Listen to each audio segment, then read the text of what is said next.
Ahoj, tu zase Vicky a dneska to bude ukončenie súťaže. Takže losovačka. Takže ja som si už tu prichystala na losovanie takú misku a najprv budeme losovať tretie miesto. Takže zamiešam to poriadne, ja sa nebudem pozerať. Tak a vytiahnem napríklad toto. Takže tretie miesto získava Šlech, kone a poníky. Gratulujem. Takže ty si vyhrala tutoriál, takže napíš mi po toto video, na čo by si chcela tutoriál, ale aby nebol až taký úplne ťažký.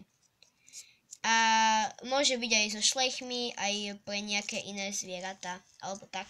Takže teraz budeme losovať druhé miesto.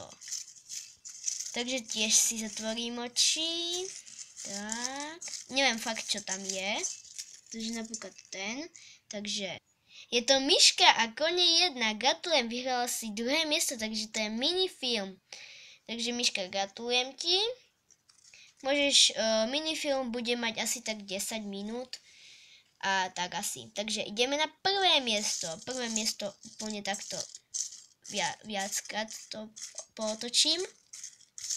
Tak, ešte. Nebudem sa pozerať a ťahnem na toto. Takže napríklad toto, ja si to rozbalím.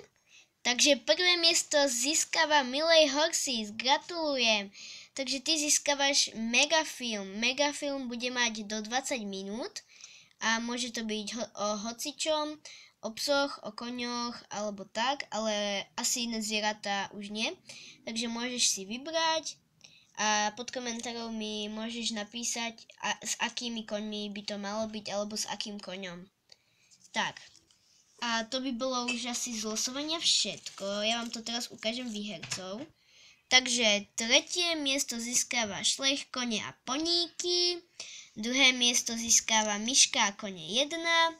A prvé miesto získava Milej Horsi. Ešte raz ti gratulujem.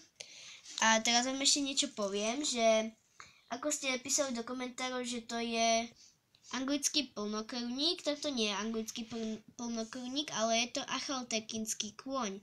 Viem, že tam nebolo dobre vidno, ale naozaj to bol achaltekín. Ale ináč ste ostatné plemená uhádli všetci. Takže títo výhercovia mi prosím napíšte po toto video, aké by ste chceli tutoriál, minifilm a megafilm. Tak a to by bolo asi pre toto video všetko. Ja dúfam, že sa vám toto video páčilo. Ak áno, tak dajte like, ak nie, tak môžete dať dislike a ahoj do ďalšieho videa.